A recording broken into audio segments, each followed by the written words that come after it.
Okay, be honest. Have you ever bundled up in the winter and someone, probably like your mom or something, is looking at you like you're crazy if you're even thinking about leaving the house without a hat? You'll catch your death. It's amazing how ingrained that idea is. It really is. But have you ever wondered, like, is there any truth to that? Can you really catch a cold just from being cold? Hmm. Well, that's what we're diving into today. We've got a stack of research articles, some medical myth busting, even a few like historical perspectives on this, Right. because we are on a mission to separate facts from, old wives' tales. Yeah. And, the first thing we need to clear up is the common cold is caused by a virus, Yeah. not by like a dip in the That thermometer. isn't like walking out into a blizzard is going to magically inject you with a virus. Not quite. We're usually talking about rhinoviruses. Rhinovirus. Yes.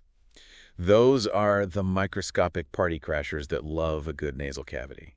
Ah, okay. And these viruses spread through close contact, like when someone coughs or sneezes near you, or if you touch a surface that they've contaminated and then you touch your face. So no spontaneous cold generation from icy winds. Right. Got it. But then why are colds more common in the winter if it's not the cold itself that's making us sick? That's a great question. And like most things in science, the answer is a little more complicated than you might think. It's not just one thing. It's a whole web of factors Okay. that come together to make winter kind of the perfect storm for sniffles. All right, so let's untangle this web a little bit. What is it about winter that gives these viruses, like, the upper hand? Well, one of the most fascinating things is that rhinoviruses actually thrive in cooler temperatures. Wait, really? Yeah. So you're telling me the virus likes it cold? You've got to be kidding me. I know it sounds counterintuitive, but research shows that the optimal temperature for rhinovirus replication is actually a bit lower than our normal body temperature. Hmm. And there's one study that we came across that found that it might even replicate better in the cooler environment of the nose, around 33 to 35 degrees Celsius, compared to our core body temperature. Okay, so it's like winter is giving the virus like a VIP pass to our noses. Yeah. But what about the fact that we're all cooped up inside during the colder months? Does that play a role too? Absolutely. When it's freezing outside, we tend to spend more time indoors, often in close proximity to other people. Schools, offices, even just like, huddling with your family on the couch, it all adds up Right. to a prime breeding ground for viruses to jump from person to person. Right, we're practically rolling out the red carpet for those viruses at that point. Yeah. So staying warm and cozy inside might actually be making us more susceptible.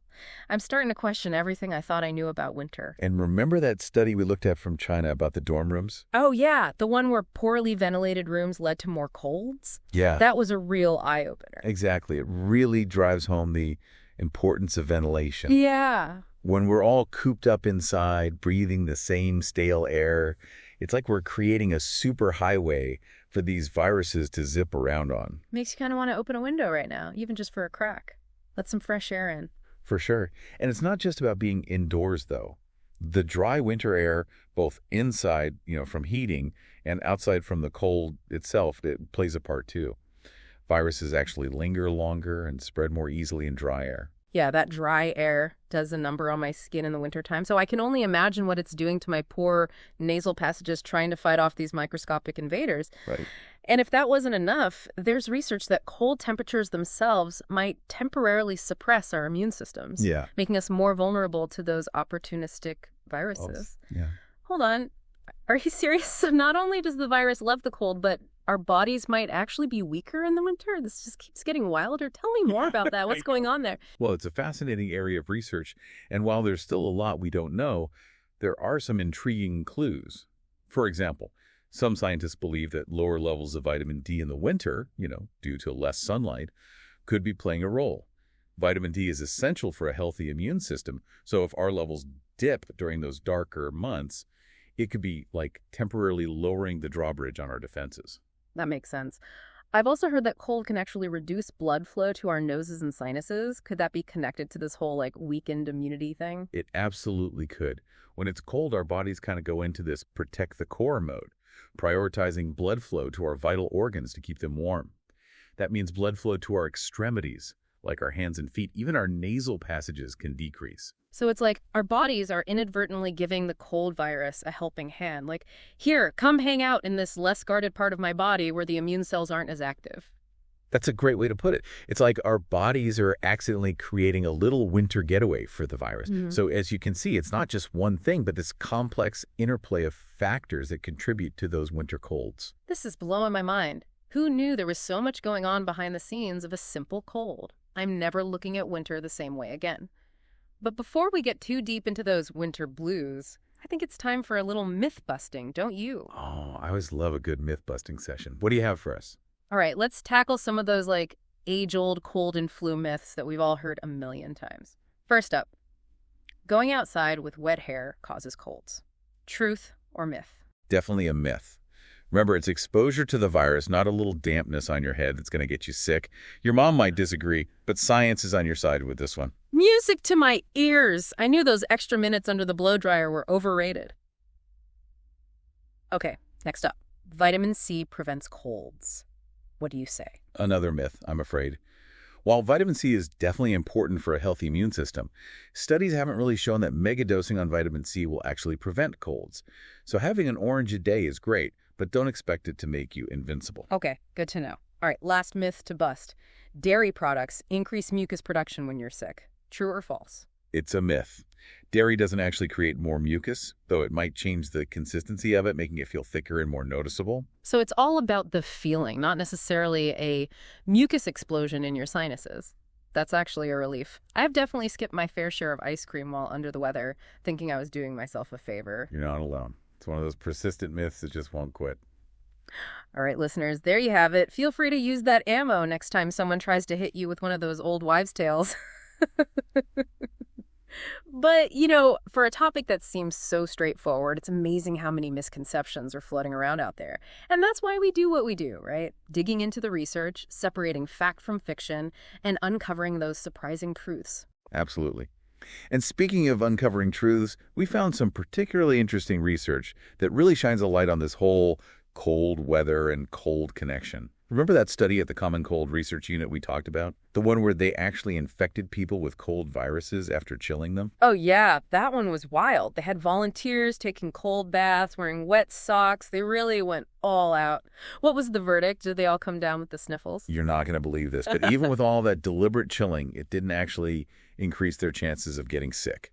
Get out of here. So you're telling me all that time I spent bundled up as a kid, avoiding the flightest breeze, might have been for nothing? Well, not for nothing. Staying warm is still important for overall comfort and well-being, especially in extreme temperatures. But that study really challenges the notion that just being cold is enough to make you catch a cold. It all comes back to those pesky viruses. All right, so we can cross catching a cold from cold temperatures off the list of things to worry about. But there was another study that really stuck with me, the one about the dorm rooms and ventilation. It makes perfect sense, but it's not something I'd ever really considered before. It's a great example of how environmental factors play just as big a role as our personal hygiene habits when it comes to preventing the spread of viruses. We often focus so much on washing our hands and covering our coughs that we forget about the air we're breathing. So true. It's like we said earlier, we're practically rolling out the welcome mat for viruses when we're cooped up inside breathing the same stale air. And then there was that fascinating and slightly terrifying tidbit about influenza, the flu virus. You mean how it might actually become even tougher and more resilient in temperatures near freezing? Exactly. That just seems so counterintuitive. It's like winter is giving the flu superpowers or something. What's the deal with that? Seriously, it's like winter is giving the flu superpowers or something. What's the deal with that? Well, it is strange, isn't it? It seems counterintuitive. Yeah. But there's some evidence that suggests that the flu virus's outer shell might actually become more stable in colder, drier air. So it's like the cold toughens it up, making it harder to kill and everything. Exactly.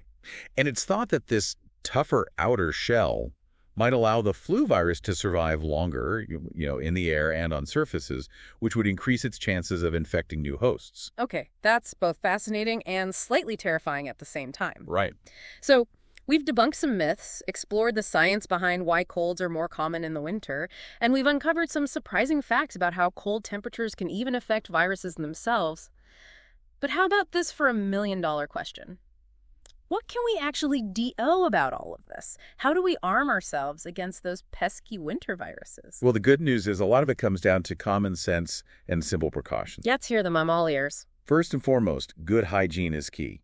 Washing your hands frequently and thoroughly, especially before touching your face, is one of the most effective ways to prevent the spread of germs.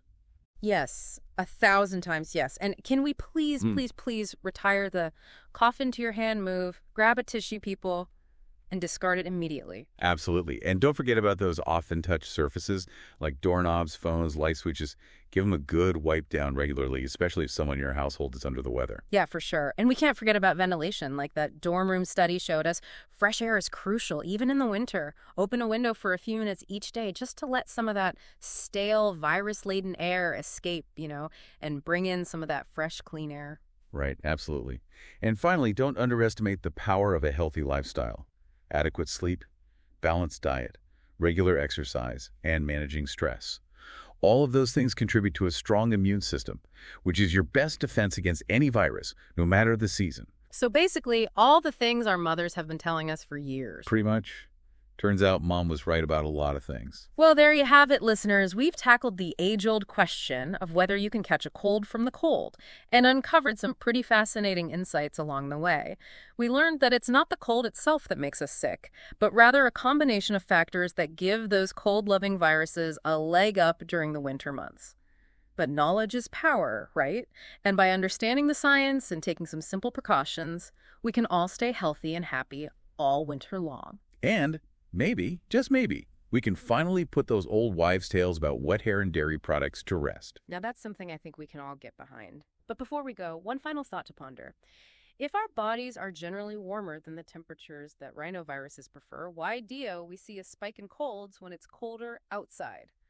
It's a bit of a head scratcher, but maybe it'll spark some curiosity and lead you down your own research rabbit hole. Until next time, stay curious, stay healthy, and as always, thanks for taking this deep dive with us.